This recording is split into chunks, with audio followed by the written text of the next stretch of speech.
I think we have all felt it. That embarrassing moment when you have no clue what someone is talking about.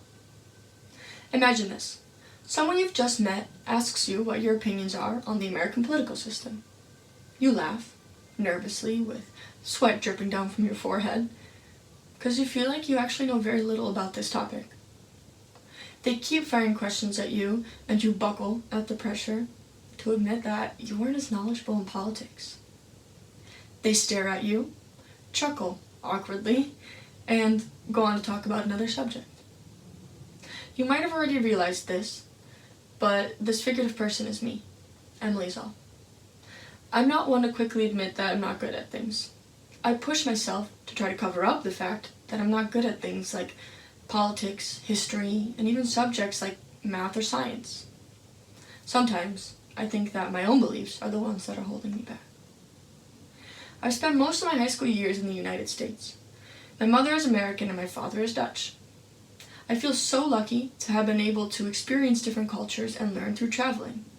However, I feel like what I learned in high school was not that exceptional.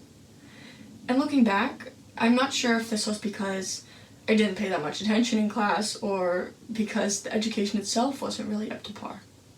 But I do know that I struggled a lot when I came to Groningen for college. In America, I was good at being the multicultural one, and that's what made me special. Coming to Groningen and being surrounded by all these multicultural students who knew so much about everything made me so insecure. What I thought made me special disappeared into thin air. What am I good at now? I'm sure that other people have had these same feelings as me, especially coming out of high school, being so vulnerable, and going straight into college. But when someone asks me certain general knowledge questions, I just freeze. I get so embarrassed and upset with myself because my general knowledge seems to be less than the average person. But is this actually so? And if so, is this actually such a problem? I want to share with you today a theory that has helped me understand myself a little bit better. Although a widely known theory, I think it is still one that is many times overlooked and is something that we are still trying to understand today as a society and also within ourselves. Howard Gardner, American educational psychologist and Project Zero pioneer, created the multiple intelligence theory. This theory consists of 8 intelligences, those being verbal, logical or mathematical, bodily kinesthetic, musical, spatial, interpersonal, intrapersonal, and naturalistic. And guess what? Every person actually possesses all of these intelligences. However, one person may be better in one area than the other.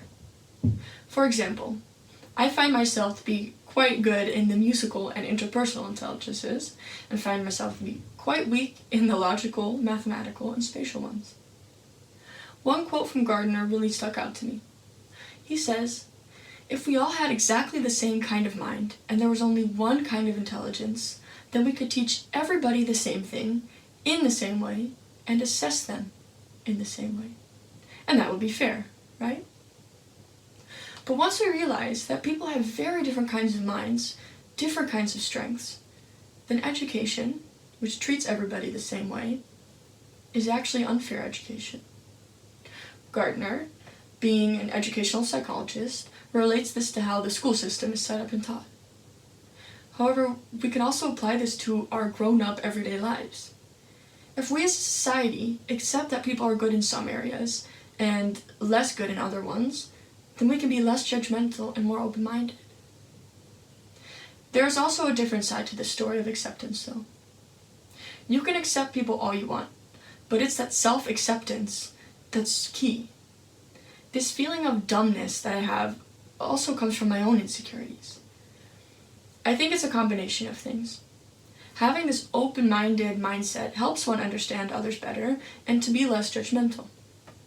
However, at the same time, one needs to look to the inside and accept the fact that they have both strengths and weaknesses. Think about it. In what areas are you good at? In what areas are you less good at? Do you feel shame because of this? Where does that shame come from?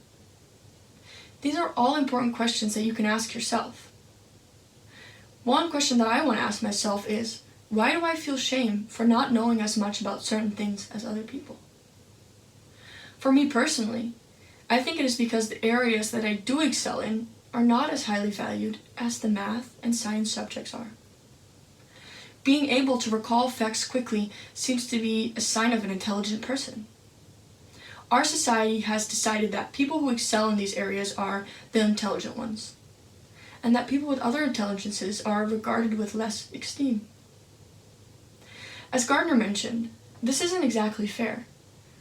If the ability to create, communicate, and sing were as highly valued, I would have my turn to be the smartest person in the room.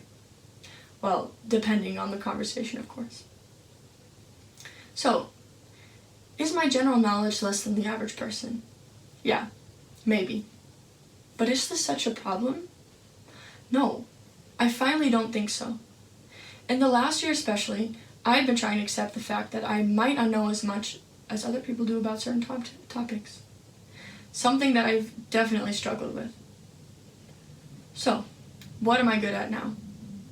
Instead of focusing on the negative, I've embraced the fact that I have the gift of being able to make beautiful music. I've realized that I have amazing language and communication skills, and I've been so happy recently with how my creative brain works to create beautiful masterpieces.